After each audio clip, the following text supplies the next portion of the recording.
countries reach a framework economic deal that is likely to include access to Ukraine's rare earth minerals. Haitian gangs launch a new violent attack on Port-au-Prince, killing an unknown number of civilians. We'll have a report and analysis on the situation. And Bitcoin experts say Africa can tap into its vast natural resources to become a global hub for Bitcoin mining. All this and much more coming up on today's Africa 54.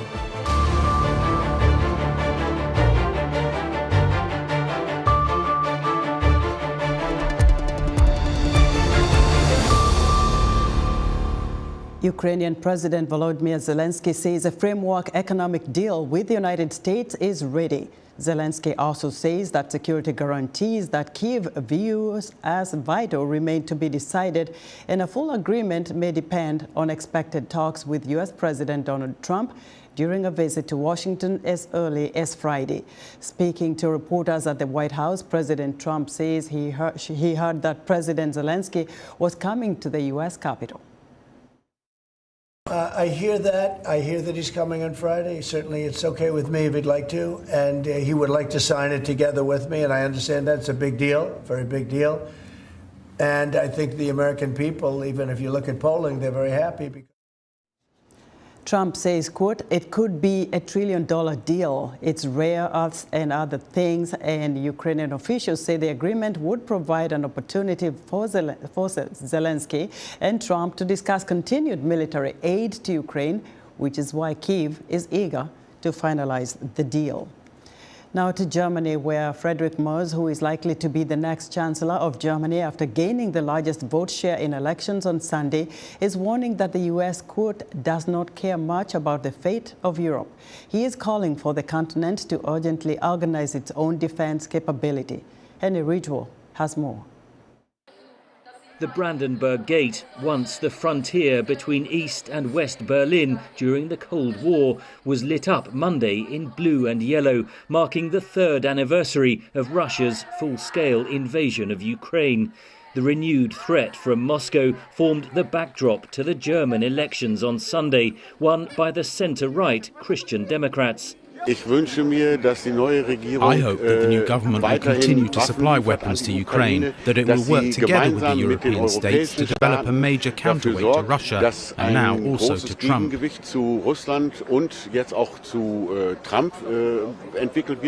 US President Donald Trump has overseen a dramatic change in US policy on Ukraine, recently blaming Kyiv for starting the war. Washington has said European security is no longer a priority. After his victory in Sunday's German election, the Christian Democrats leader Friedrich Merz said the Trump administration, quote, does not care much about the fate of Europe. It is clear that we Europeans must now be able to act very quickly, and that we must also organize our own defense capability very quickly.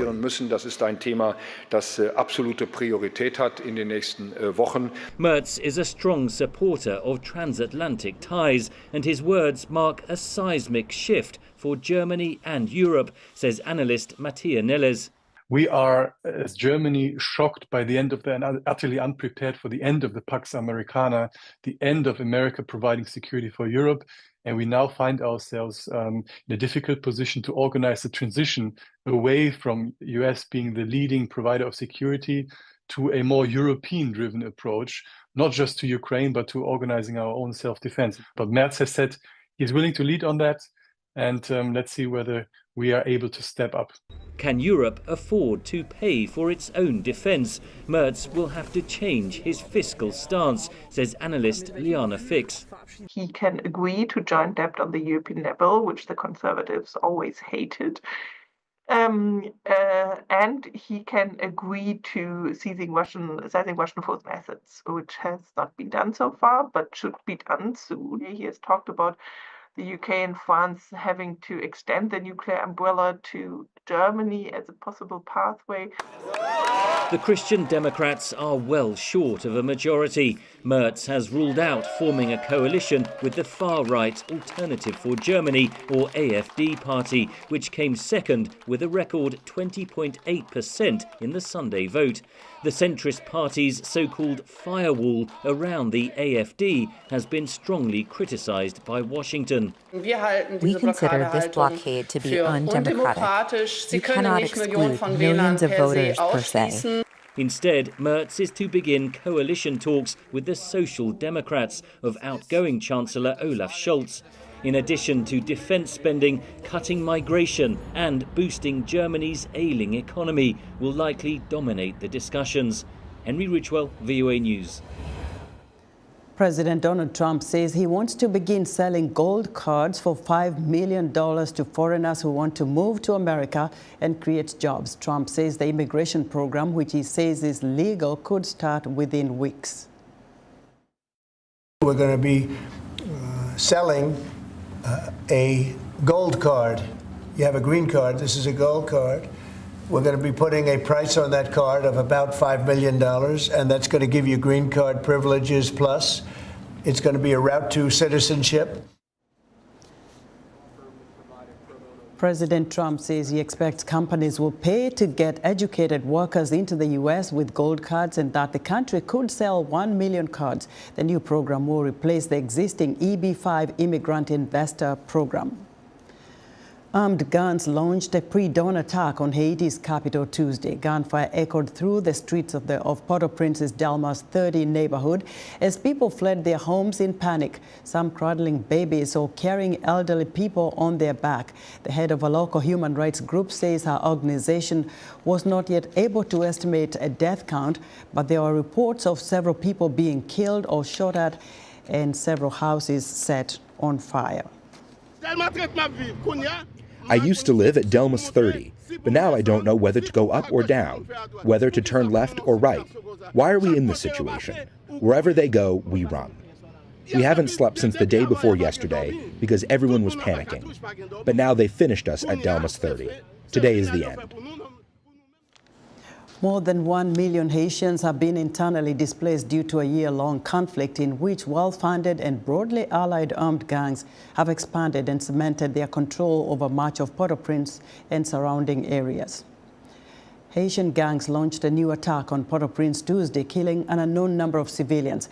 This assault comes as a UN-backed mission in the country calls for better protection after gunmen killed a Kenyan police officer. A leader of one of two powerful police unions in Haiti, Gary Jean-Baptiste, is asking government officials to provide more equipment to counter the gangs who control more than 80% of Port-au-Prince. Joining us now via Skype from here in Washington is Joanna LeBlanc, a foreign policy and national security law expert and a native of Haiti. Joanna, despite the UN-backed mission in Haiti, the gangs appear to have the upper hand, killing and displacing hundreds of civilians. What needs to change to bring this violence to an end? Thank you so much for Haiti, for Esther, for the invitation. You're absolutely correct. You're talking about roughly 1 million people have been displaced, and the gangs have controlled about 80% of the capital, which is called Port-au-Prince. So the situation is rather dire, and we're talking about also more than 6,000 people have also died last year. And so I think right now what needs to happen is that there needs to be a drastic scale-up operation, right? There certainly needs to be more funding, more officers on the ground, right? And more technical support and intelligence sharing between the police officers in Port-au-Prince and the police officers in other parts of the country. Because while most of the gangs are in Port-au-Prince, but there are some insecurity challenges in other parts of the country. Joanna, the gangs are also said to recruit young children. They force them to kill people and are reportedly also burning babies alive. How did Haiti get here? I think Haiti got here because of failed leadership, one. And it started out with the assassination of President Jovenel Moïse, which essentially left a power vacuum. and the gangs took over and started to provide support to the community and those who were less fortunate. It is rather unfortunate that we are here today in terms of Haiti's crisis, because Haiti has dealt with insecurity for decades. But I don't think we've seen it this bad in the nation's history. But also, too, I think we need to take into consideration is that just recently the Trump administration decided to terminate TPS, which is temporary protected status, for Haitian nationals 6 months before its deadline, which was supposed to expire in February 2026, but now it will expire. It will terminate rather on August of 2025, which means more than 500,000 people will have to go back to Haiti if this decision remains on the books. So that means that it's going to be a lot of pressure on Kenya and others who are providing support with the insecurity situation on the ground to actually be successful. Because as we know, this administration is committed to rooting out waste.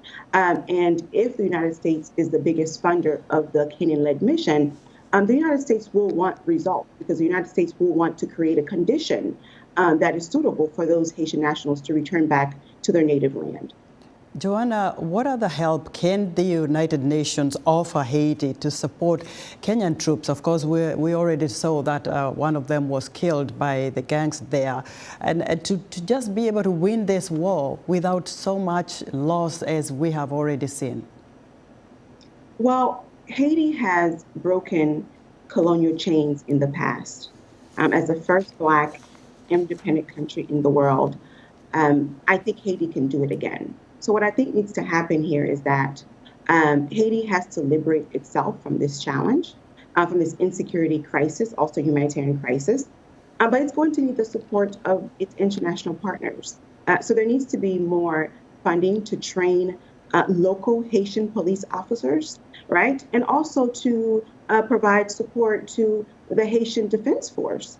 And in addition to that, there needs to be ample support from the international community to ensure that weapons are not entering into the country. As we know, Haiti does not manufacture weapons, and data shows us that these weapons are coming from outside, primarily places like Florida, Georgia, Texas, and even in the region, places like Dominican Republic and so on. So the international community must do its part in addition to providing additional financing to Haitian. Right. Joanna, very quickly, would even a possibility of having a conversation between Haitian leaders right now with the gang leaders bear any fruit at all? I think we are in a position where you must have a conversation with them. I mean, Esther, you're talking about right now about police personnel on the ground, right, between Kenya and some other nations. These gangs are roughly 12,000, and they have a great grip on the geographic. Understand the country very well. It is imperative for the Haitian government and some of its Haiti's international partners to actually have a dialogue with the gangs so that there could be a ceasefire and hopefully we can return to some level of normalcy. Joanna, thank you very much for your insight. Joanna LeBlanc is a foreign policy and national security law expert and a native of Haiti. Pope Francis, battling double pneumonia, remains in critical condition in a Rome hospital for the fourth day, according to the Vatican. A Vatican statement says the clinical conditions of the Holy Father remain critical but stable. The pontiff has not had any further respiratory crisis, and the Pope's prognosis remains guarded, according to the statement. The 88-year-old Pope has spent nearly 2 weeks at Rome's Gemelli Hospital, the longest hospital stay of his papacy. We're excited to hear what you think about Africa 54 and all our VOA Africa programs on our website at voaafrica.com. Still to come, Africa leverages its natural resources to become a worldwide hub for sustainable Bitcoin mining. We'll be right back. On the next Straight Talk Africa, what is the state of Africa's healthcare? A recent World Health Organization report found that governments in Africa are not prioritizing spending on healthcare. Join me, Vincent Makori, for an in-depth look at the challenges of healthcare systems on the continent.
Breathtaking landscape, diverse wildlife, ancient history, and spectacular safaris, a journey to Africa is an exciting and enriching experience.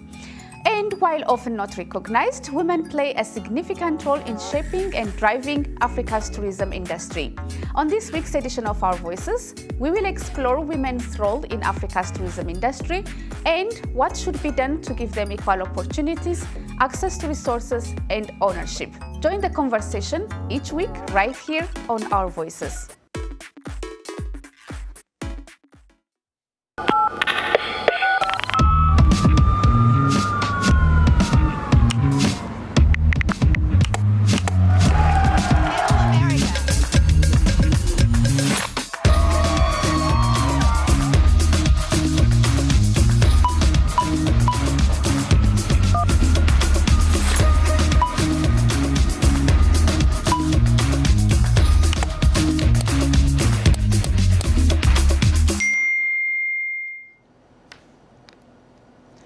In other news, the Tunisian court has sentenced 8 defendants to death over the 2013 assassination of leftist opposition figure Mohamed Brahimi, according to local reports. The charges included attempting to change the state's nature and inciting armed conflict. 3 of the defendants also received additional death sentences for deliberate participation in premeditated murder, according to reports. Finance ministers and central bank chiefs from the group of 20 developed and developing nations are in South Africa for a 2-day meeting. But it is missing U.S. Treasury Secretary Scott Bessent and several other high-profile figures. South Africa holds the rotating presidency of the G20 this year, the first African nation to do so. And the U.S. says its embassy in the Democratic Republic of Congo continues to closely follow developments in the case of 3 detained U.S. citizens who face the death penalty. In 2024, a military court in Congo sentenced 37 people to death, including 3 Americans, Benjamin Zalman Paloun, Marcel Malanga, and Tyler Thompson Jr., for their alleged role in a failed coup. Winnie Byanyima, the wife of a detained Ugandan opposition leader Kizza Besigye, is criticizing President Yoweri Museveni's government for keeping her husband incarcerated, saying that the courts would find him innocent. Besigye was arrested in November and charged with offenses including illegal weapons possession and treachery in a military court. His detention is eliciting anger among Ugandans and sparking protests. Byanyima spoke to reporter Mugume Davis in Kampala. Carlo Besigye called off his strike when he was formally charged in a court of law, because all he wanted was make the point that I have my identity cards.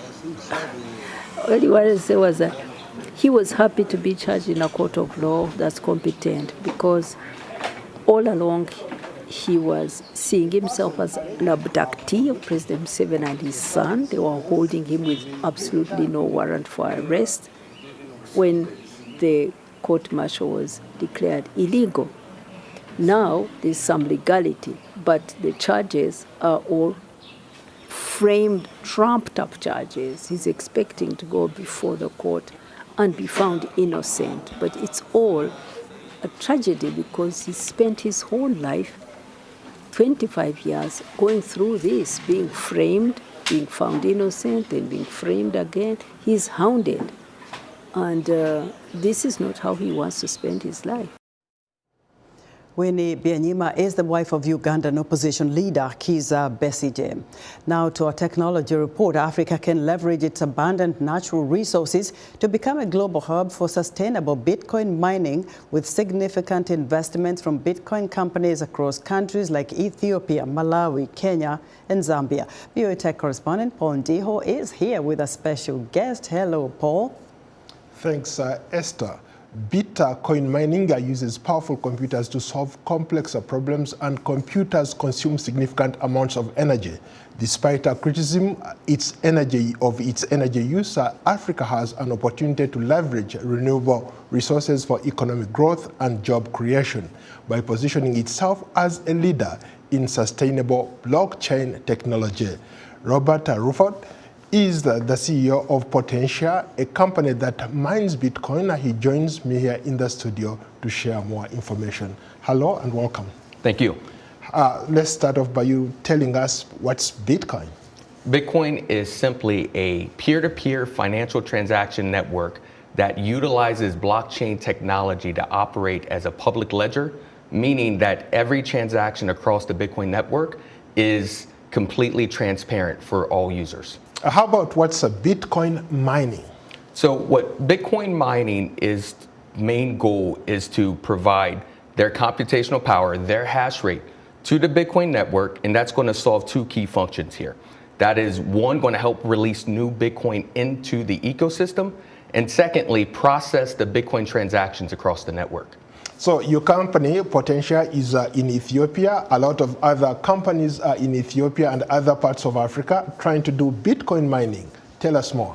They're not trying, they are mining there. So Ethiopia is a stalwart right now of Africa. They have over 600 megawatts currently being contributed to the Bitcoin network. That's approximately about 2% of the total Bitcoin network. And you have miners operating around the world who's recognizing that Ethiopia is a destination for profitability, and for the Ethiopian government and the Ethiopian people, this is a great opportunity to bring in foreign investment into the country. We talked about how mining Bitcoin requires a lot of energy. In this particular case, what are we talking about? So Ethiopia is abundant in their hydroelectricity. 90% of their total energy is coming from hydroelectricity. So you can say there's a lot of clean energy being provided to the Bitcoin network right now coming from Ethiopia.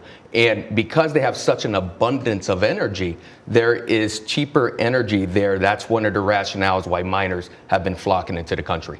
Interesting. How about other African countries? There are also other African countries that are already into this space that are trying to mine Bitcoin. What does it take to do that?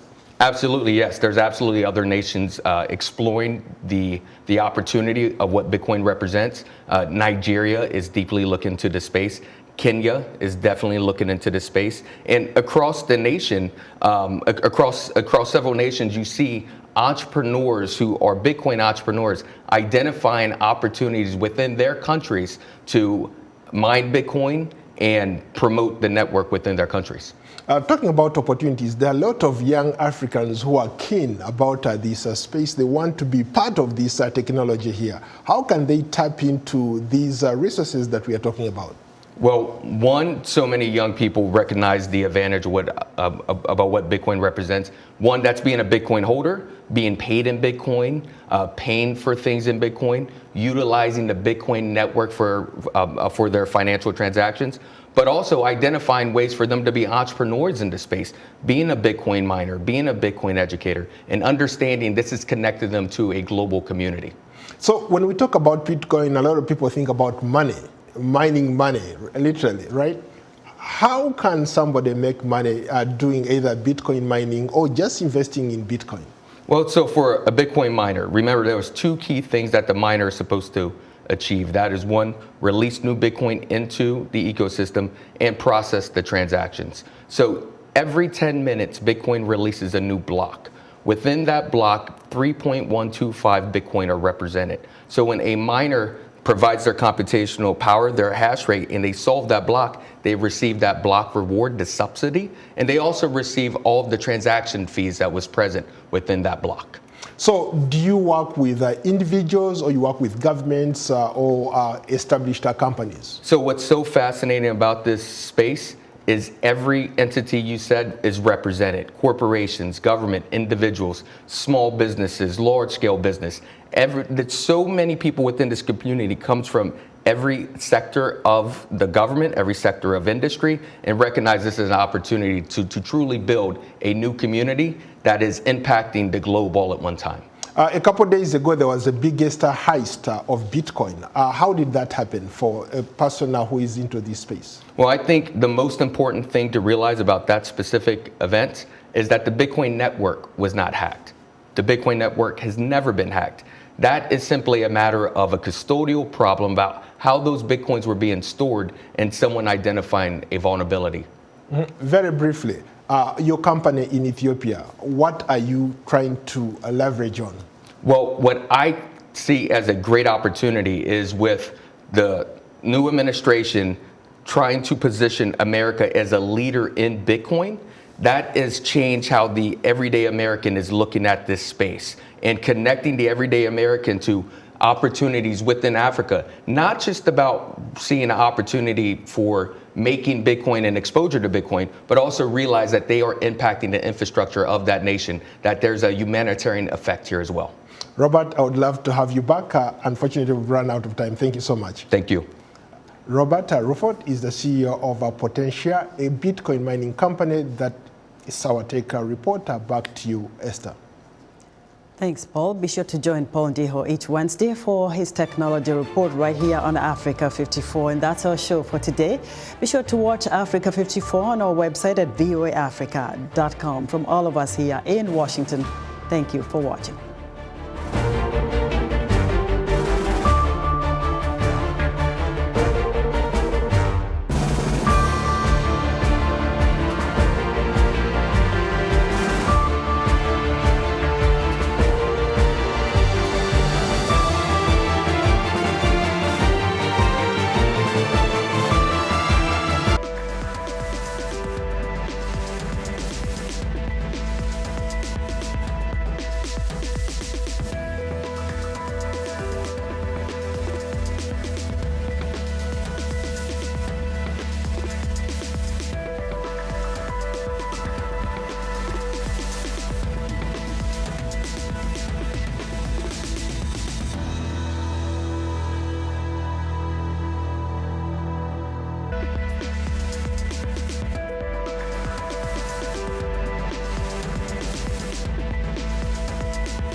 kusoo dhawaada barnaamijka qubanaha VOA waa 4 bisha February sanadka 2025 wararka aan idiin hayno waxaa kamid ah Ukraine ogolaatay heshiisyada macdanta ee madaxweyne Trump uu dalbaday iyada oo aan heli doonin damaanad amni oo ay Mareykanka ka doonaysay Israa'iil iyo Hamas oo ku heshiiyay in ay sii socoto xabad joojinta jilicsan iyo in ay labada dhinac isweydaarsadaan la haystayaasha iyo maxaabiista ay kala haystaan gabar Soomaali ah oo dib uga noqotay UK oo Muqdisho ka furtay iskuul lacag la'aan ah oo lagu barto luqadaha suldhabaalaha ee dadka naafada ka ah maqalka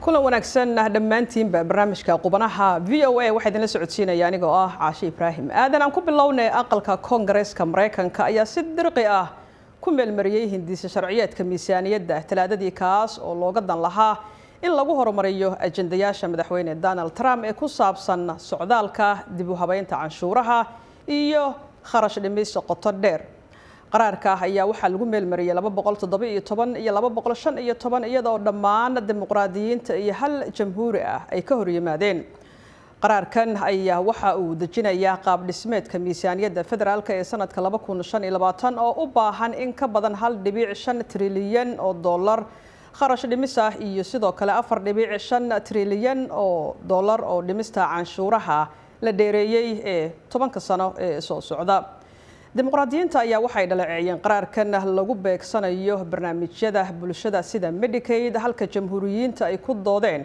inay laga maarmaan tahay in la fuliyo mudnaanta ah Amerika ayaa mudnaanta leh ee Donald Trump jamhuuriyiinta aqalka ayaa Koongareeska waxa ay u soo dhaweeyeen in uu ka dhabeeyo ajendaha buuxa ee madaxweyne Trump ayuu yiri afhayeenka Mike Johnson oo ah saaxiibka dhow ee Trump oo maalmo ku bixiyay taageerada hawshan codbixinta ayaa waxa ay ku dhawaatay in la leexiyo iyada oo hogaamiyaasha jamhuuriga ay ka howlanayeen wada xaajood ay daqiiqadihii ugu dambeeyay la lahaayeen dad gudaha ah kuwaas oo qaarkood ay aaminsan yihiin in dhimastu ay aad u qoto dheer tahay amaba aysan ku filayn iyadoo 14ka bisha Maarso ay ku eg tahay waqtiga kama dambaysta ah ee lagu soo dhameystirayo soo jeedinta miisaaniyadda lagana fogaado xiritaanka dawladda ayaa sanadka waxa uu ansixiyay qorshe tartan ah oo aan ku jirin canshuur dhimista Trump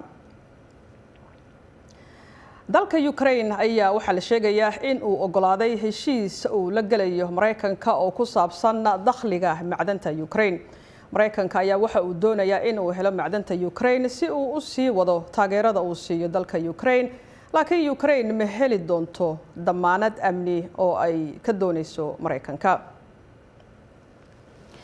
haddaba arrimahan waxaanu ka wareysanaynaa oo qolka wararka nagaga soo biiray wariyaheena Maxamed Cabdi Xasan Sandheere markii ugu horeysa soo dhawow bal waxaad naga warantaa waxa lagu heshiiyay waad mahadsantahay Caasha waxaan ogeyn Caasha in ay labada dhinac muddo dheer dhowr toddobaad hadda ay arintaasi hawsheeda ku jireen oo dalka Ukraine uu aad uga soo horjeeday in uu fuliyo dalabka Mareykanka hase yeeshee waxa lagu heshiiyay in la qaybsado khayraadka dalka Ukraine oo 50% uu Mareykanku qaato Mareykanka dad khubaro ka socda ayaa tagi doona dalka Ukraine macdanahaas gaarka ah ay ka mid yihiin lithium oo laga sameeyo baytariyada iyo titanium oo laga sameeyo qalabka dayax gacmeedyada iyo hubka kale waaweyn laga sameeyo ayaa ka mid ah waxyaabaha Mareykanku uu maalgelin doono halkaas khubarada Mareykanku markay tagto wixii ka soo baxa ayaa laba loo qaybin doonaa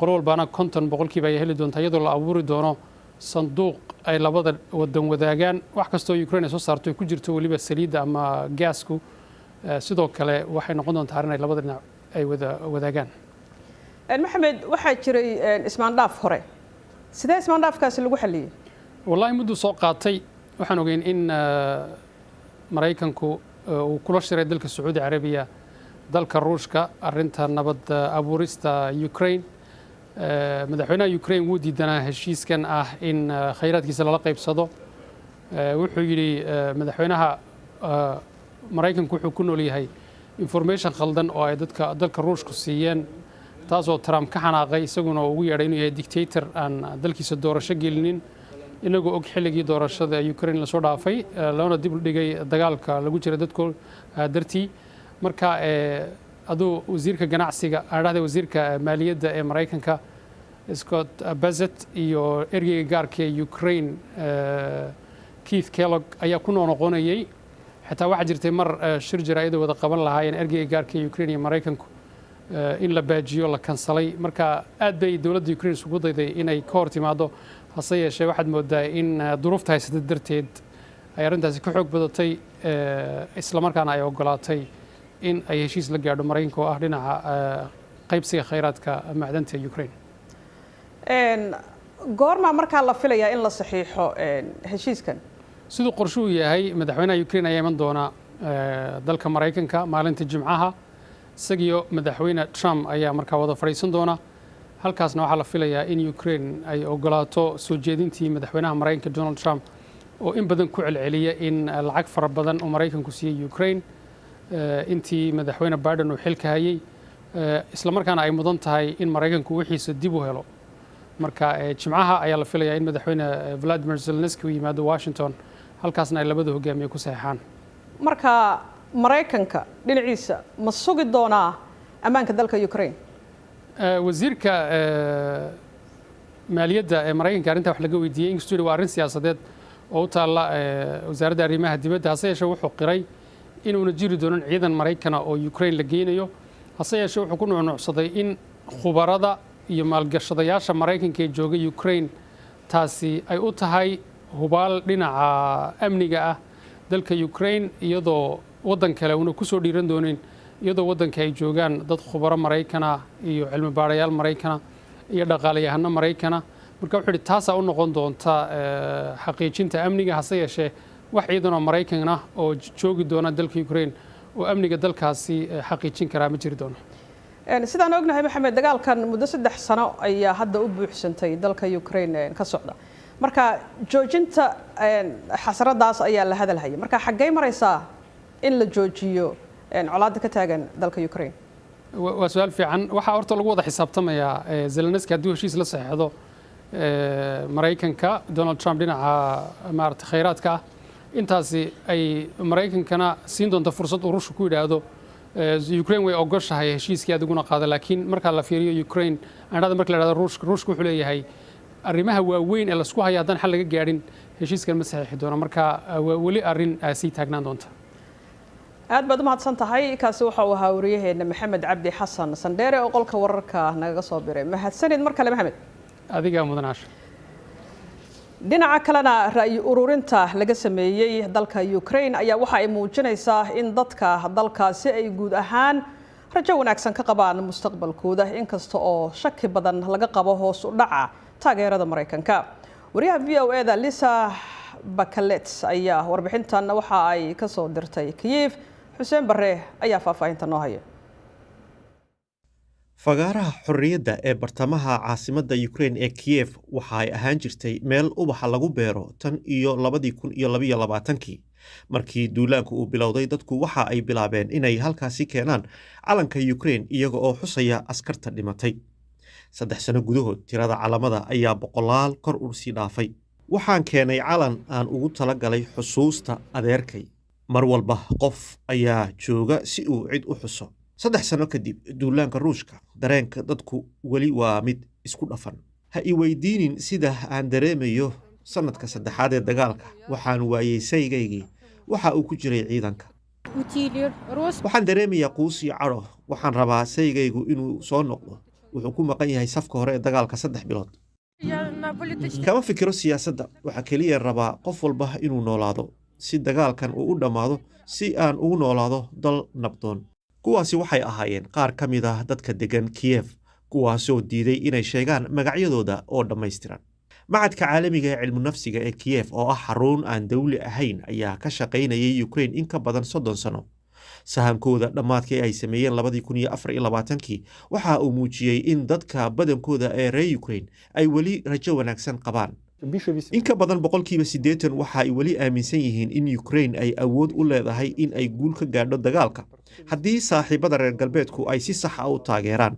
daraasad la mid ah oo sanadkii hore uu sameeyey macadka caalamiga ah ayaa lagu ogaaday in 88% muwaadiniinta Ukraine ee la wareystay ay aaminsanaayeen in guushu ay suurtagal tahay, laakiin xamaasaddu ma ahayn mid sare sidii ay ahayd bilowgii dagaalka 2022. tani waxaa la filan karo ayaa uu yidhi in Artem Zelensko, madaxa ururka falanqaynta isgaarsiinta oo ah urur samafal ah kaas oo la socday dabeecadaha dadka reer Ukraine ee adeegsada baraha bulshada tan iyo maalmihii ugu horreeyay ee dagaalka. waxa ugu adag hadda waa in dadku aanay garanaynin waxa ay sameeyaan si ay wax u hagaajiyaan. hadda diirad aad u weyn ayaa lagu hayaa madaxweyne Trump iyo waxa laga filayo inuu sameeyo hadda. khubarada caafimaadka maskaxda iyo cilmu nafsiga ayaa sidoo kale ogaaday in dad badan oo reer Ukraine ah ay dareemayaan niyad jab, daal iyo caro. dareenadaasi oo ah kuwa keenaya in dadka qaar ay kaba soo horjeestaan wada hadallo. waxaa jira daal, waxaa jirta caro, laakiin waxaa sidoo kale jira fahan ah in Ruushku uu yahay cadow soo jireen ah. tani waxay abuuraysaa fursad aad u yar oo gorgortan ah. isla mar ahaantaana ra'yi ururintu waxa ay sheegaysaa in kalsoonida dadku ay ku qabaan ciidamada qalabka sida ee Ukraine ay si joogto ah u sarreyso oo ay marayso 90%.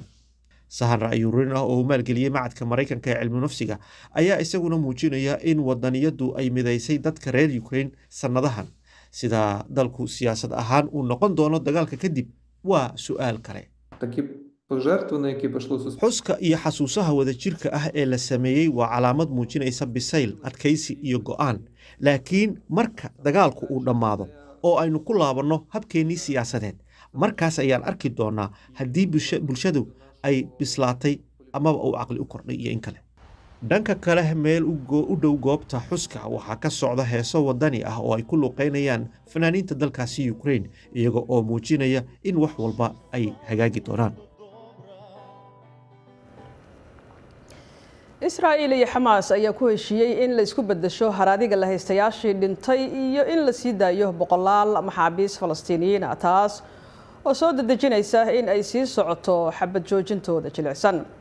khilaafkan ayaa waxa uu ka dhashay markii Israa'iil ay dib u dhigtay sii deynta 600 oo maxaabiis Falastiiniyiin ah iyagoo ka mudaharaadayay waxa ay ugu yeertay in si xun loola dhaqmay la haystayaashii Xamaas. Xamaas ayaa waxa ay dhaleeceysay dib u dhaca iyaga oo ku tilmaamay sida hadalka loo dhigay xadgudub halis ah oo lagu sameeyay xabad joojinta, waxaana ay diideen in laga hadlo wejiga xiga ee wadaxaajoodka ilaa maxaabiista laga sii daayo. talaadadii Xamaas waxa ay ku dhawaaqday in wadahadaladii Qaahira ay labada dhinacba ku heshiiyeen in la xalliyo ismariwaaga heshiiska. waxa uu gogol xaarayaa in la soo celiyo meydadka 4 kale oo Israa'iiliyiin ah oo la haystayaal ah iyo in la sii daayo maxbuus sii deyntiisa hore loo sii qorsheeyay. sarkaal u hadlay Israa'iil ayaa xaqiijiyay heshiiska balse ma uusan bixinin faahfaahin dheeraad ah. wararka ayaa sidoo kale waxay sheegayaan in isdhaafsiga uu dhici karo isla Arbacadan iyadoo Israa'iil ay meydka u soo marsiinayso maamulka Masar. xabad joojinta oo ay garwadeen ka ahaayeen Mareykanka, Masar iyo Qatar ayaa waxa ay hakisay 15 bilood oo uu socday dagaal culus kaas oo bilowday kadib markii Xamaas ay bishii Oktoobar ee sanadkii 2023 weerar ku qaaday Israa'iil kaas oo ay ku dhinteen ilaa 1200 oo qof ayna ku dhinteen 250 qof iyada oo laga jawaabayo weerarka militari ee Israa'iil ayaa waxaa la dilay in ka badan 48,000 oo Falastiiniyiin ah sida ay sheegeen saraakiisha caafimaadka ee Gaza, waxaana uu burbur u geystay dhul badan. xogayaha gaashaandhigga ee Mareykanka Pete Hegseth ayaa waxa uu faahfaahiyey sababihii xilka looga qaaday taliyayaasha ciidanka Mareykanka General C.Q. Brown. madaxweyne Donald Trump ayaa generaalka shaqada waxa uu uga eriyay qoraal uu soo dhigay barta bulshada maalintii Jimcaha. wariyaha VOA ee Pentagonka Carla Bob ayaa warbixintan inoo diyaarisay. Maxamed Bashiir Cabdiraxmaan ayaa inoo soo jeedinaya. xogayaha difaaca ee Maraykanka Pete Hegseth ayaa iska fogeeyay walaaca laga qabo in tallaabada madaxweyne Donald Trump uu shaqada kaga eriyay sarkaalkii ugu sarreeyay ee ciidamada Maraykanka oo ahaa gudoomiyaha guud ee taliyaasha ciidamada kala duwan General C. Brown loo arki karo militariga oo la siyaasadeeyay. Tani waxay ka turjumaysaa in madaxweynuhu uu doonayo in dadka ku xeeran ay fuliyaan tallaabooyinka amniga qaranka ee aan doonayno inaan qaadno. waxaan ixtiraam badan u hayaa General C. Brown waxaan isnaqaanaa uun muddo bil ah. waa nin sharaf leh laakiin ma ahan ninka saxda ah xilligan. Trump ayaa wacad ku maray xilligii ololaha doorashada inuu meesha ka saari doono habacsanaanta militariga oo uu degdeg shaqada uga eri doono saraakiil sarsare. sanadkii 2022 markii Brown uu ahaa madaxa ciidanka cirka isaga iyo dhigiisa rayidka ah ee maamulkii Biden ayaa waxa ay soo saareen qoraal ay ugu baaqayaan in qorista ciidamada cirka lagu saleeyo jinsiga. taasna ay qayb ka ahayd sida ay sheegeen dadaal ay ku doonayeen in ciidanku uu noqdo mid matala guud ahaan dhinacyada kala duwan ee bulshooyinka Maraykanka. Luis Caldera waxa uu soo noqday xogayaha ciidanka ee Maraykanka intii ay jirtay dowladdii Obama. in lagu ciqaabo madaxda sare ee ciidamada sababtoo ah waxaa magacaabay maamulkii hore ama waxay fuliyeen siyaasaddii maamulkii hore, taasi oo ah sida ay maamulka cusub u doonayaan inay siyaasadooda ay u fuliyaan waa arrin qalad ah. marka laga soo tago eriyada Brown, Hegseth waxa uu xilka ka qaaday madaxa howlgallada ciidamada badda Admiral Lisa Franchetti, taliye ku-xigeenkii ciidanka cirka General Jim Slife iyo madaxa hay-adda cadaaladda ee ciidamada badda iyo cirka ee Maraykanka. cidna kama saarna in meesha ay ka saareen qofka keliya ee Afrikaan Amerikaan ah iyo haweeneydii keliya ee ka mid ahay taliyaasha guud ee ciidanka. Hegseth ayaa sheegay in mudnaanta koowaad ee ciidanka awoodooda militari aysan ku jirin kala duwanaanshiyahooda laakiin ay ku jirto midnimadooda. awooddeennu waxay ku jirtaa ahdaafta aanu wadaagno iyadoo aan loo eegin asalkeenna meesha aan ka soo kala jeedno, sida aan u soo kornay, jinsiyadeenna iyo midabkeenna. Hegseth ayaa u safraya gacanka Guantanamo Bay ee Cuba si uu indhihiisa ugu soo arko xarumaha militariga Maraykanka ee lagu hayo muhaajiriinta aan sharciyeysnayn. waaxda amniga gudaha Maraykanka ayaa xabsiga Guantanamo waxay ku haysaa muhaajiriin sharci darro ah oo gaaraya 170 qof. maamulka Trump ayaa xabsiga Guantanamo ku xiray 10 kale oo muhaajiriin ah ka hor inta aan loo sii tarxiilin wadamadii ay ka yimaadeen. ولينا waxaad daawanaysaa barnaamijka qubanaha VOA oo si toos ah aad ugala socotaan website-keena voasomali.com iyo waliba bogga aan ku leenahay Facebook iyo YouTube. qadar yar kadib sheekooyinkan idin hayna waxaa ka mid ah booliska dalka Colombia oo qabtay muwaadin u dhashay dalkaasi oo tin buruka ah oo uu madaxiisa ku xirtay ku qariyay 19 daroogada kokaynta oo uu doonayay in uu geeyo dalka Holland.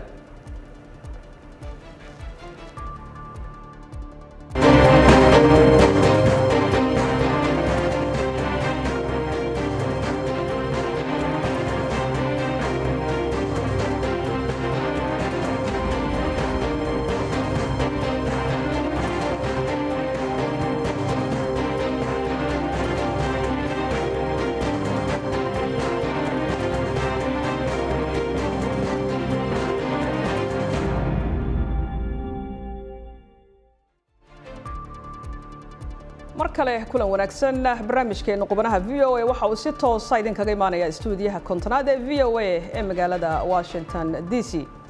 gabar maqalka naafaka ah ayaa magaalada Muqdisho waxa ay ka hirgelisay iskuul lagu barto luqadda suuldhabaalaha si ay wax ugu barto dadka dhagoolayaasha ah iyadoo adeegsanaysa buug ay ku qortay luqadda dhagoolaha. gabadhan oo lagu magacaabo Samiira Ducaale ay UK muddo ku nooleyd waxaana ay sheegtay in ay Soomaaliya ugu soo noqotay si ay u caawiso dhalinyarada dhagoolayaasha ah ee aan haysan fursado waxbarasho.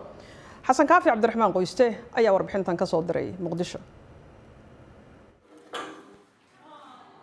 Samiira Ducaale oo iyadu maqal kala waa macallimad dhawaan Muqdisho ka aasaastay xarun lagu magacaabo The Silent Home Foundation oo si bilaash ah wax loogu baro dadka maqal kala, waxaana maanta dhigta arday aad u fara badan oo isugu jira wiilal iyo gabdho kuwaas ay u dhigto buugga iyadu qortay oo ay ku fahmayaan luuqadda suuldhabaalaha.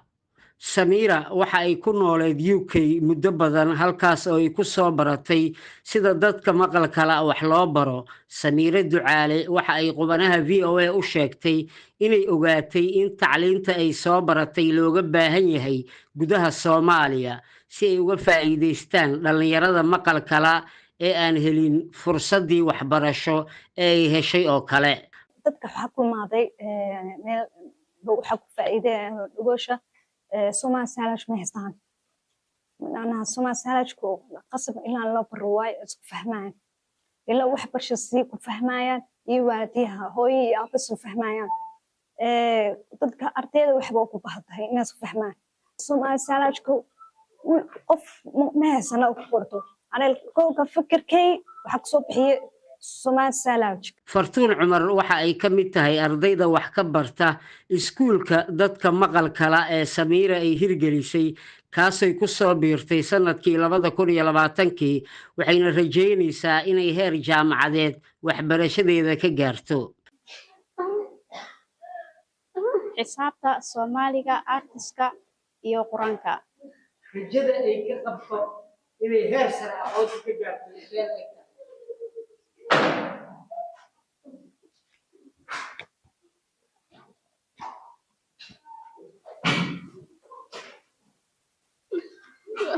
ilaa ay heer jaamacad ilaa ay heer waxbarashadeedana aan ku shaqaysto oo heerkaas aan gaaro oo dadka maqalka lahaa aan u tartami karo. waalidiinta ay ubadkoodu dhigtaan iskuulkan ayaa dareemaya in carruurtoodu uu isbeddel ku yimid marka ay noqoto dhanka fahamka bulshada iyo tacliintooda oo kordhaysa. waxa uu keenay inay wax bartaan anigana sida loola hadlo aan fahmo maadaama ilmihii aan dhalo hooyadoodna ahay. barashadoodu waa maxay hadda way fiican tahay maasha Allah boqolkiiba sida hore way ka fiican tahay oo wax ma aqoonin.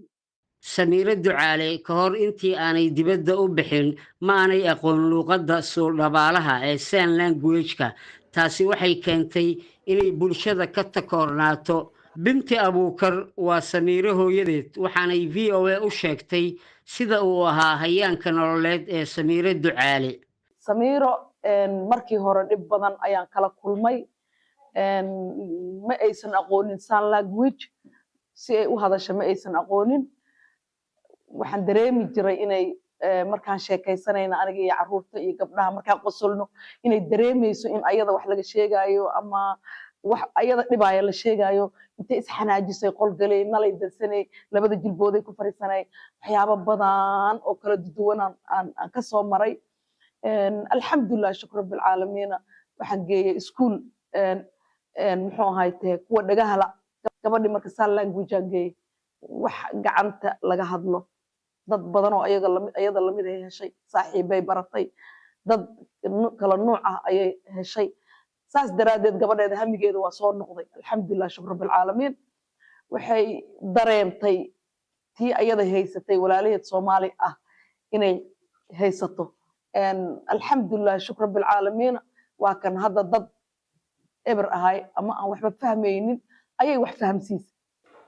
inkastoo Samiira ay u istaagtay hirgelinta iskuulkan haddana waxaa jira caqabado ballaaran oo ku horgudban kuwaas ay dalbanayso in laga caawiyo. Ani waxaan u baahanahay iskoolku u baahanahay iskoolku waa weyn u baahanahay hal qor haysta yarista basis u baahanahay حتى بس قفت تذكر من ديرك كيما ذي wax ma haystaan bas ma haystaan xataa iskoolka oo yiri hay uniform xataa ma haystaan marka uniformka macalin xataa lagu baahnaay. dadka maqalka naafada ka ah ayaa lagu tilmaamaa inay yihiin kuwa dhibaato badan kala kulma isdhexgalka bulshada maadaama ay isku darsadeen iyagoo maqal kala sidoo kalena aan hadli karin waxaana intaa u dheer iyagoo dadka ku hareeraysan aanay fahmi karin sababo la xiriira inaanay jirin sign language ama luuqadda suuldhabaalaha oo ay isku fahmaan. ma jirto hay-ado dowladeed ama kuwa gaar loo leeyahay oo u dhaqdhaqaaqa sidii ay ku heli lahaayeen xuquuqaha ka maqan oo ay waxbarashadu qayb ka tahay laakiin iskuulkan ay Samiira Ducaale hirgelisay waxaa la oran karaa waa bilow fiican oo wax ka bedeli kara nolosha qaar badan oo ka mid ah dadka maqalka la. xasan kaafi qoyste qubanaha VOA muqdisho booliska dalka Colombia ayaa sheegay in ay qabteen muwaadin u dhashay dalkaasi xilli uu isku dayayay inuu diyaarad ka raaco magaalada Cartagena isla markaana isagoo u sii jeeday magaalada Amsterdam. Ninkan ayaa timburuka ah oo madaxiisa ku xirtay waxa uu ku qariyay 19 kaabsol oo ah daroogada cocaine-ta oo uu rabay in uu Netherlands geeyo. eedaysanaha ayaa waxaa lagu wareejiyay xafiiska xeerlaaliyaha guud ee qaranka isagoo wajahaya dacwado dambiyeedka kala ah ganacsiga samaynta iyo sidoo kale haysashada daroogada.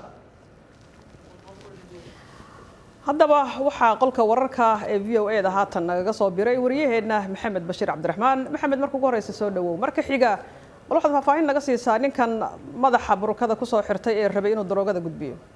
xaasha waa mahadsan tahay waa sidaasi aad sheegtay booliiska garoonka diyaaradaha caalamiga ah ee magaalada xeebeedka Cartagena ee dalkaasi Colombia waxa ay qabteen ninkan xilli uu isku dayay inuu diyaarad halkaasi ka raaco isla markaasina uu dhoofo magaalada Amsterdam ee dalka Holland. waxaana la sheegay in markii ay baareen kadib sawirada sida laga arkayo muuqaalada laga soo duubay booliiska oo maqas kaga jeexaya burukadii maqasta la dhex maraya isla markaasina timihii been abuurka ahaa ee uu ku madaxiisana dul saartay laga helayo cadadkaasi aadka u faraha badan oo lagu sheegay 220 gram oo cocaine ah. cocaine-kan wuxuu ka mid yahay daroogada kuwa ugu qaalisan ee wadamada Yurub sida aadka ah loogu kala iibsado waxaana lagu qiyaasay cadadkaasi lacag 10,000 oo euro ah oo u dhaxaysa ku dhawaanaysa ilaa 15,000 oo dollar lacag u dhiganta. marka ninkaasi sidaas ayay kaga halawday kadib markii ay booliisku qabteen isla markaasina ay dabcan ka fureen xabsigan u taxaabeen. maxamed, inkasta oo booliiska ay hawshiisa tahay oo shaqadoodii ay qabsadeen haddana sidee ku ogaadeen daroogadan sidan loo soo qariyay? runtii waa wax mucjiso ah. waxa ay leeyihiin booliisku baaritaano shakhsiyaadka ay tuhmayaan ay midba mar qayb u qabtaan oo gaar ay u qabtaan ay markii dambe waxay ku ogaadeen ayna aad uga shakiyaan ninkan iyagoo geeyay qol raajada ah oo si gaar ah u baaraysa kadibna waxaa la ogaaday in ninkan madaxiisa ay waxaan ku jiraan oo ay ka buuxaan timihiisa been abuurka ah iyo madaxiisa inta u dhaxaysana lagu soo rikaaday ama lagu soo qariyay intaas oo 220 gram oo cocaine ah. dhinaca kale waxaad ka warantaa bal mas'uuliyiinta dalkaasi waxay sheegeen inay aad u kordheen dadka lala xiriirinayo dhoofinta daroogadan. marka si guud ahaan wax soo saarkooda ama daroogada dalkaasi uu u kordhay. marka bal idana faahfaahin naga sii. wadankan Colombia markaan eegno wadamada Latin America ee wuxuu ka mid ahaa ugu badan ay daroogada dabcan dhibaato badan lagu qabay. waxaad la socotaa dadkii caanka ahaa Escobar oo kale kooxdiisii Medellin iyo kooxdii kale oo Cali la oran jiray oo ka mid ah kooxii ugu waaweyn ee adduunka dhoofin jiray daroogada. dalkan muddooyinkii dambe hoos ayay u dhacday sida la leeyahay oo kooxda FARC oo arrimahan ku caan baxday ayaa waxay la heshiisay dawladda tan iyo markaasi hoos ayay u dhacday laakiin sanadihii u dambeeyay aad bay daroogada iyo beerashadeedu u soo kobcayeen iyadoo kooxo hubaysan ay abuurmeen oo dadka beeraleyda ah ku cadaadinaya in ay soo saaraan cocaine-ka oo dabcan lacag fara badan ay ka sameeyaan. waxaana la leeyahay booliiskuna ay warinayaan in ilaa sanadkan inta uu jirayba 450 qof garoomada diyaaradaha ee wadankaasi lagu qabtay iyagoo wax tahriibinaya isla markaasina cocaine-ka marwaanaha iyo qalabiyada kale ama daroogooyinka kale la isticmaalo ka dhoofinaya dalkaasi. aad baad mahadsan tahay. kaasi wuxuu ahaa wariyaheena Maxamed Bashiir Cabdiraxmaan oo qolka wararka VOA-da haatan si toos ah ugu jiray. intaasna waxaa ku dhan barnaamijkeena qubanaha VOA ee maanta. wixii fikir iyo talo ah waxaad noogu soo diri kartaa ciwaankeena qubanaha @voanews.com. intaan dib u kulmi doono mar kale waa bahda qubanaha oo idin la sidaas iyo nabadgelyo.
Welcome to this edition of the Inside Story. I'm Elizabeth Lee in Washington.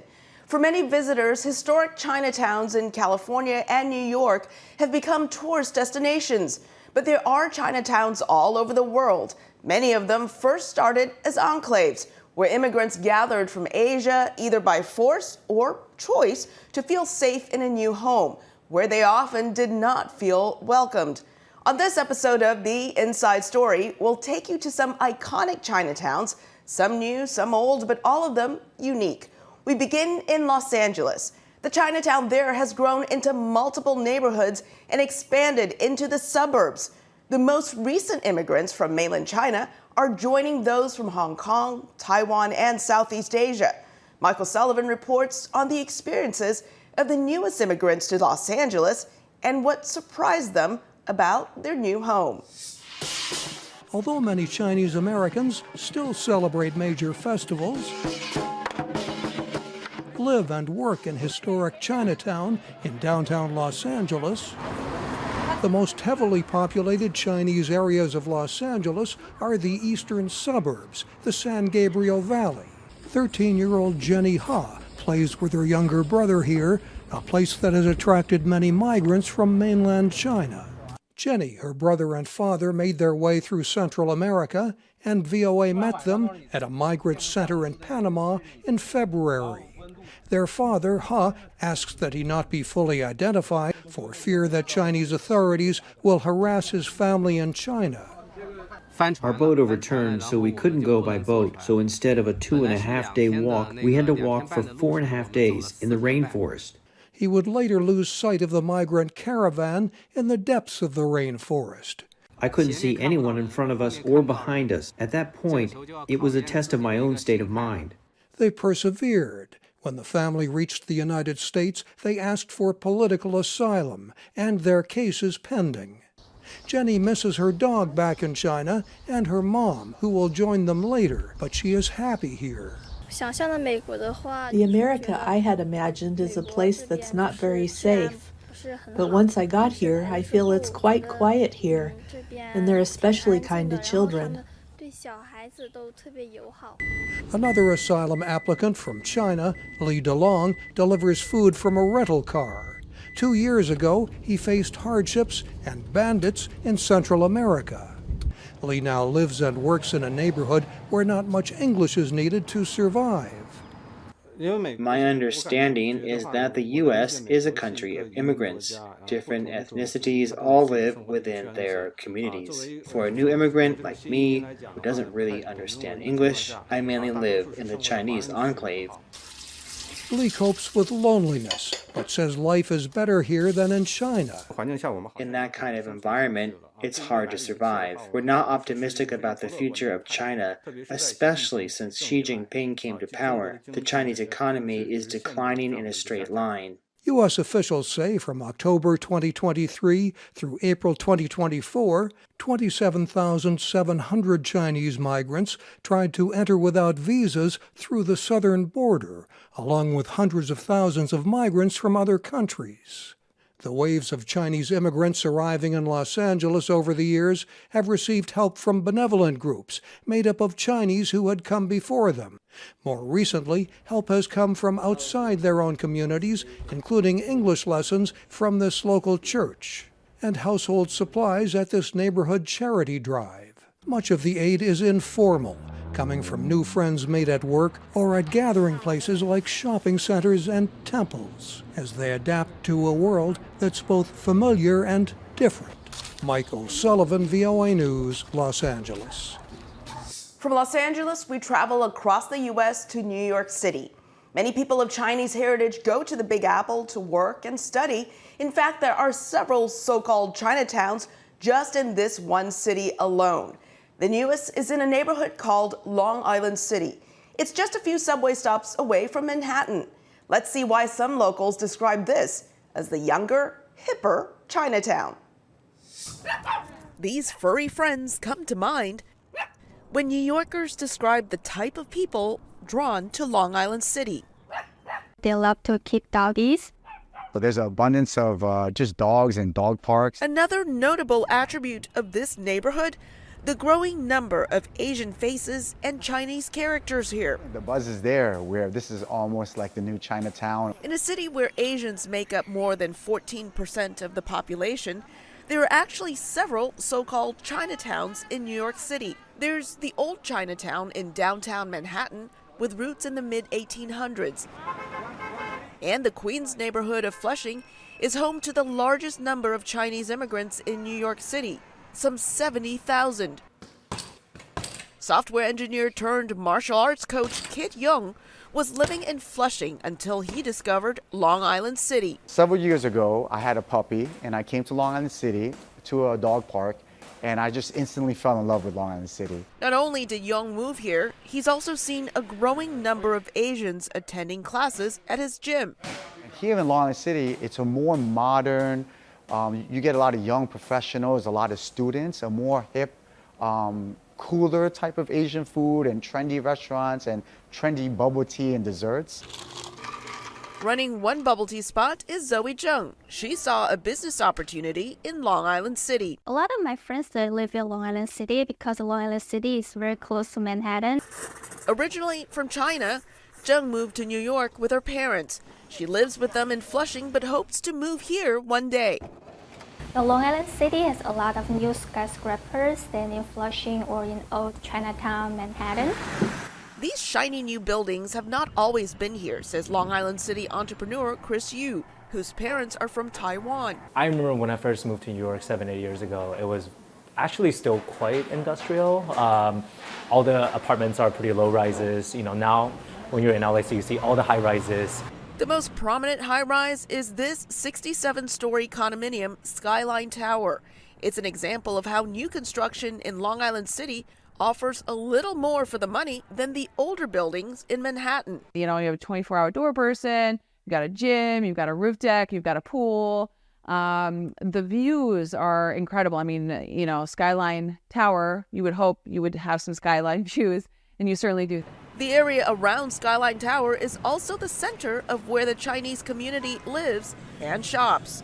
So I feel like this is the cooler type of Chinatown. Only a few subway stops from Manhattan, where many people work and attend school, they can come home to a different scenery. You know, when you get off the subway here, you can exhale a little bit. There's a little bit more space, a little bit more room to breathe. And more space for Young, his dogs, and other four-legged friends to play with their owners by the river in Long Island City.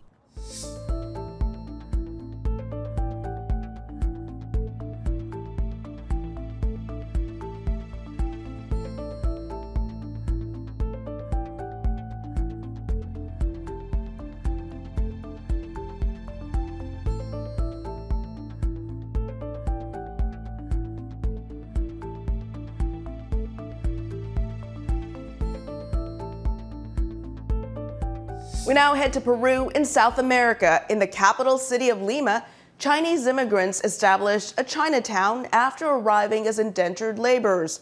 In those days, it served as a meeting place for fellow countrymen.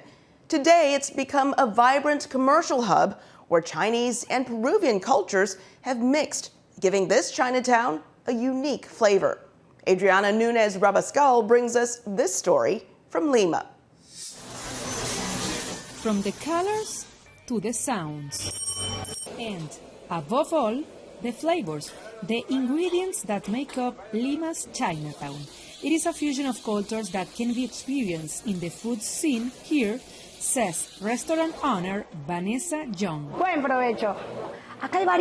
One of the most common tales you hear is that when the Chinese arrived, they would say chi fan.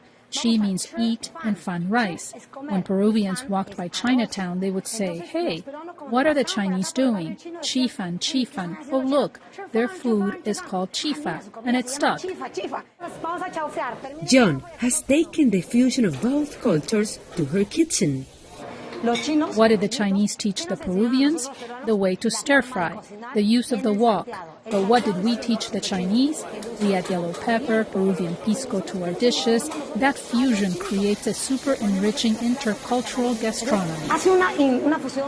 Chinatown is a place Daniel Shang has been visiting since he was a teenager.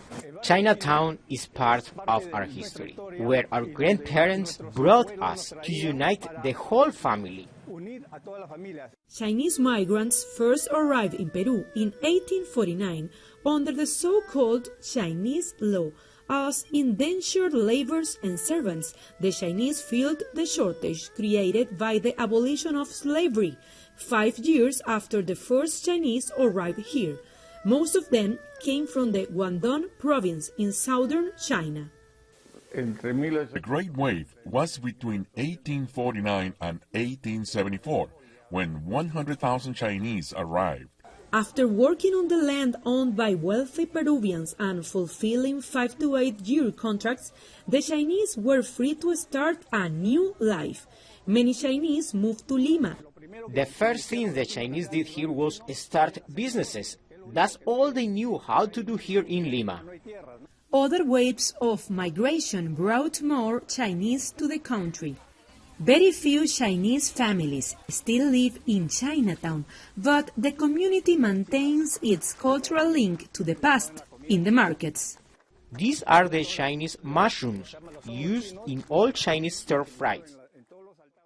On these streets, rituals connect Xiang to his ancestors. This is the entrance of the Quan-Kun Temple. Quan-Kun is the Chinese warrior who has been venerated by the Chinese community over time. There are currently about 3 million people of Chinese descent living in Peru. That's almost 9% of the country's population, and with China being Peru's largest trading partner and a place where China is building a major Latin American port, Chinese people are still coming for business. For the descendants of some of the earliest migrants to Peru, the Chinese language may be lost over time, but Chinese traditions, faith, and food can still be found in Chinatown. Adriana Núñez Rabascal for VOA News, Lima, Peru. In the last decade, one of the reasons why many people from China have migrated to countries around the world is because of Beijing's Belt and Road Initiative, which aims to connect China to the world through infrastructure projects that support trade. On the African continent, there are several Chinatowns scattered throughout the city of Nairobi, Kenya's capital. That's where old and new Chinese migrants shop. VOA's Nairobi Bureau Chief Mariama Diallo took a stroll through one of them. From caramel sunflower seeds to Chinese instant noodles, the Fengcheng supermarket has a wide variety of products. This supermarket is not only for Chinese, for any people. This market is in one of the mini Chinatowns in Nairobi. Located in the Kilimani neighborhood, it's about 5 kilometers west of the city's central business district. Owner and former doctor Liu Fengchen opened this market 6 years ago. Originally from China, he came to Kenya 3 decades ago. He married a Kenyan and they have 2 children. Chen says he became an entrepreneur because he saw a business opportunity here. I check from 30 years ago up to now, is the Chinese, there comes some more than before. The modern-day wave of migration from China to Kenya took off during the administration of late President Mwai Kibaki, says Nairobi University's Kenneth Ambongi. Kibaki sort of formulated a foreign policy that was anchored around what we call positive engagement in diplomacy, which was, if we have danced to the tune of the West all this long, and we have not been able to move as fast as we wanted to move development-wise, why can't we try the East? Like many African countries, Kenya has green-lighted massive Chinese-built infrastructure, including highways and railroads. They are part of Chinese leader Xi Jinping's Belt and Road Initiative, a multi-billion-dollar vision aimed to promote trade and investment by connecting China to the world through infrastructure projects. Along with more Chinese workers connected to these projects are businesses that cater to them. We provide soup, a pot of soup, beef soup, to be precise. You cook by yourself, so we have a variety of things. There's different kinds of meats. General Manager Stephen Obado says he's been working at the Hot Pot Train restaurant in Chinatown since it opened in January. Majority of our customers are Asians, but we also have local customers. So Chinese people and Thailand people, those are the majority of the people we get here. Bonnie Howe, originally from Shanghai, recently moved to Kenya from Uganda for work 6 months ago. She's been a regular visitor here. By eating the hot pot, it can make me missing my homeland. Maybe I'm going to for shopping. Some Chinese will use some special things, like the vegetable is different from local. Fresh faces mean more business for Liu Feng Chan. Between the Chinese and local customers, plus the years he's been living here, he's learned to embrace Kenyan culture and even picked up a little Swahili. Mariama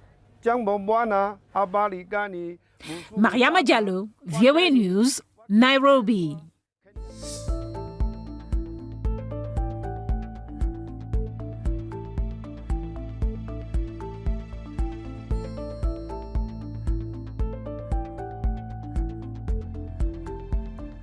While Chinatowns have traditionally been a neighborhood where people of mostly Chinese descent live or shop, it's not the case for the Chinatown in Afghanistan's capital, Kabul. VOA's Afghan service has more on what you can and likely cannot find in this Chinatown.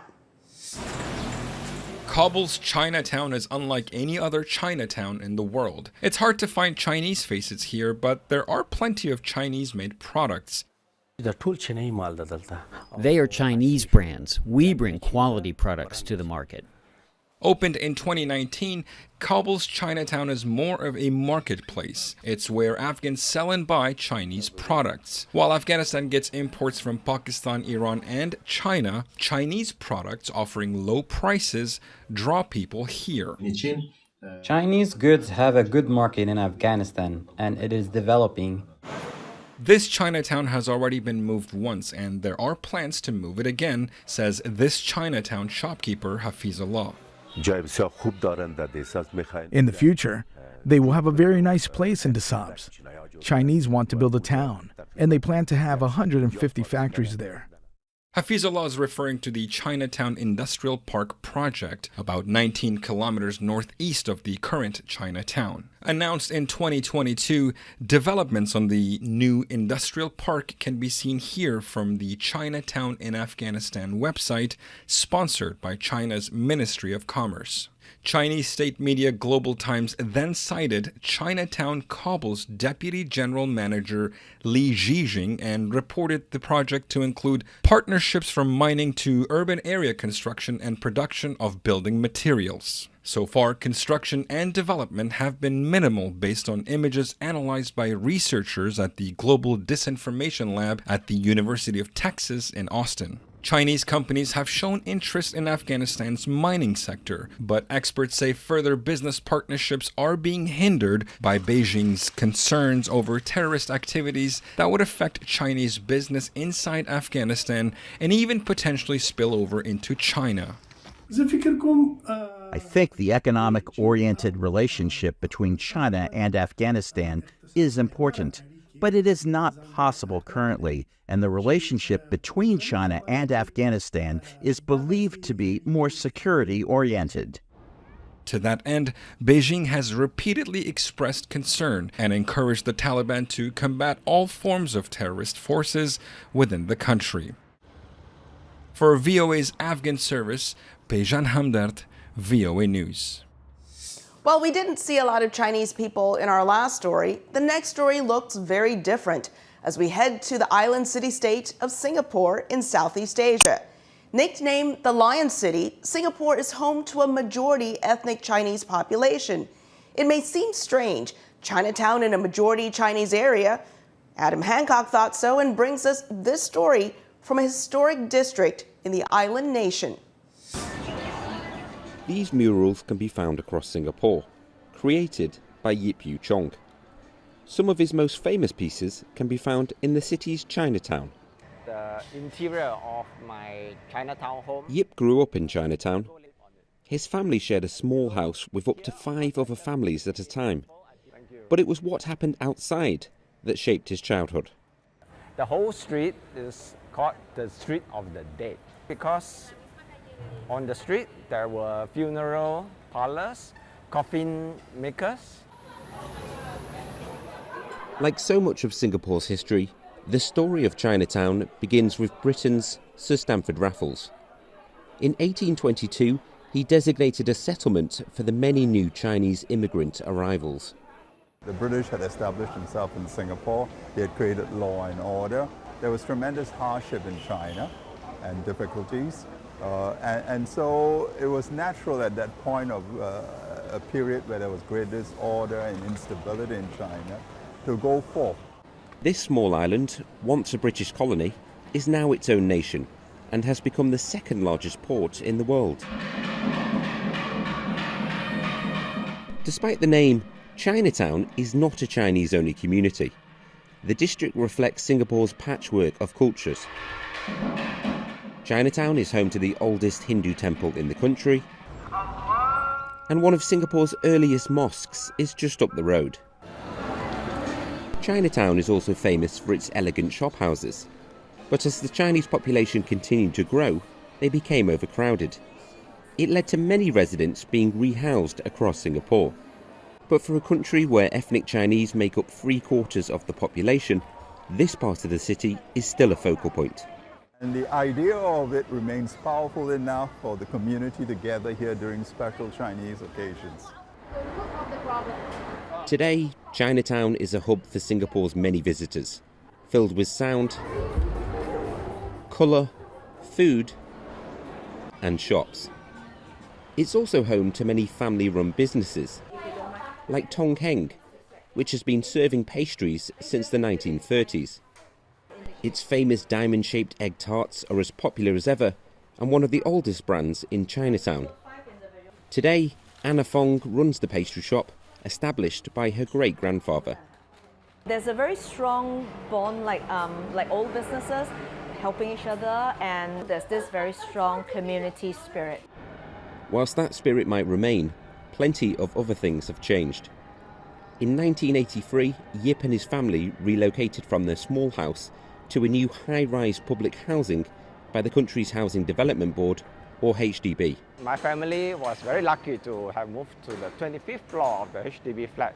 Wow, it was huge luxury. Huge skyscrapers now dominate this city-state skyline, but these distinctive Chinatown buildings have been preserved, with this historic district still at the heart of a very modern metropolis. Adam Hancock, VOA News, Singapore. That's all for now from all of us here at The Inside Story. Thanks for watching. For the latest news, you can log on to voanews.com. Follow us on Instagram and Facebook at VOA News.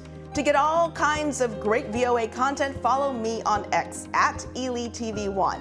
Catch up on past episodes at our free streaming service, VOA Plus. I'm Elizabeth Lee. We'll see you next week for The Inside Story.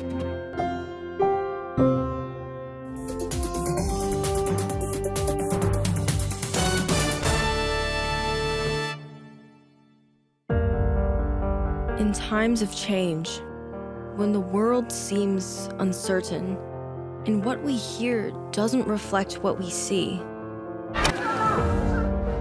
we seek the truth. When we are told only part of the story, we lose trust. In moments of crisis, our dreams, hopes, and wishes for a better tomorrow depends on a free press. At Voice of America, we bring you the stories that people take risks to see. We connect the world and unite it with truth.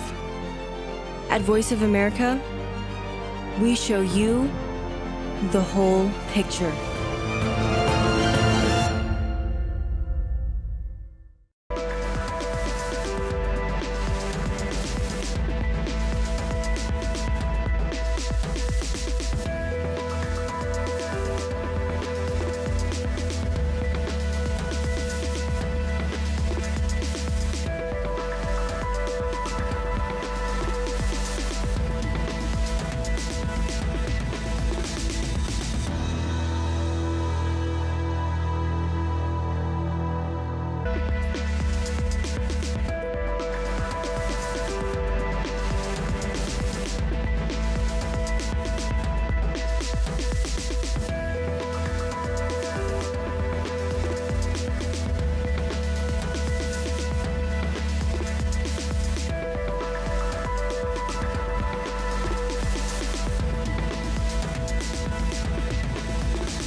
it's a very big deal. Look, it could be $1 trillion deal, it could be whatever, but it's rare earths and other things. Наши дипломаты, высокого уровня эксперты, встретятся и рассмотрят системные проблемы.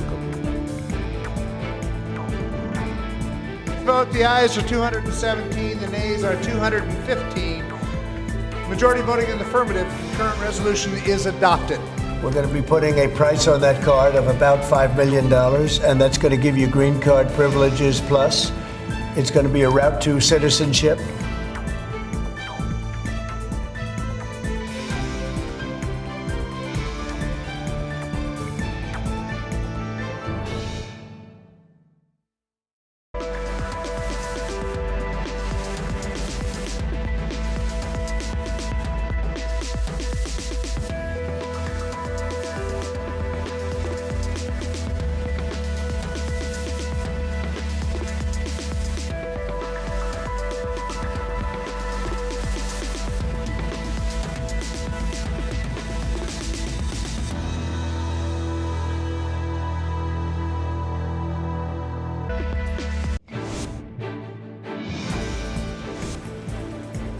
It is vital to ensuring that the rights and interests of the vulnerable are not trampled beneath the ambitions of the powerful.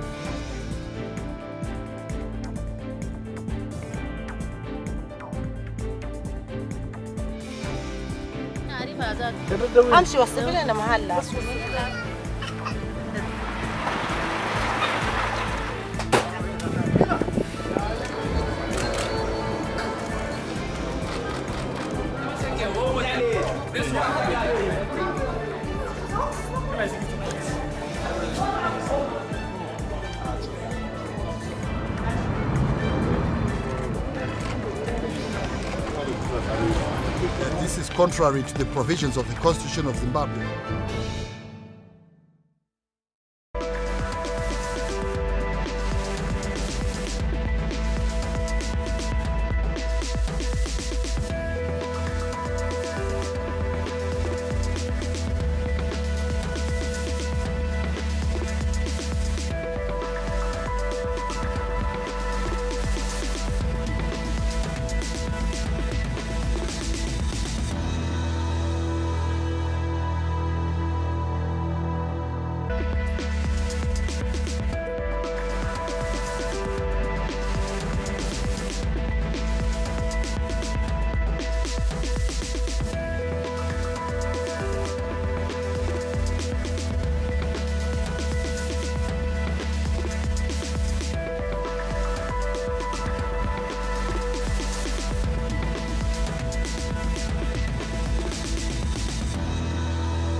it's a very big deal. It could be $1 trillion deal, it could be whatever, but it's rare earths and other things. Наши дипломаты, высокого уровня эксперты встретятся и рассмотрят системные проблемы. Vote, the ayes are 217, the nays are 215. Majority voting in the affirmative, the current resolution is adopted. We're going to be putting a price on that card of about $5 million, and that's going to give you green card privileges plus. It's going to be a route to citizenship.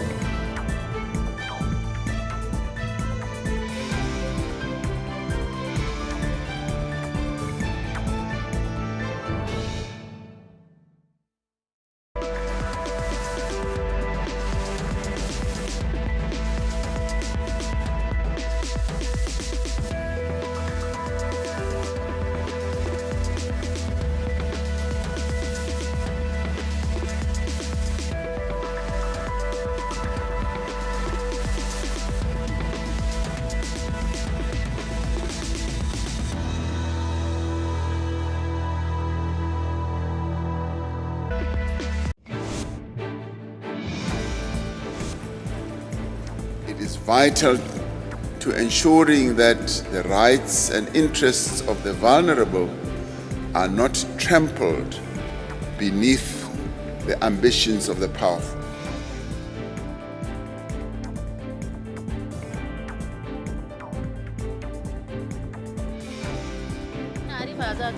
امشي وصفي لنا محلة.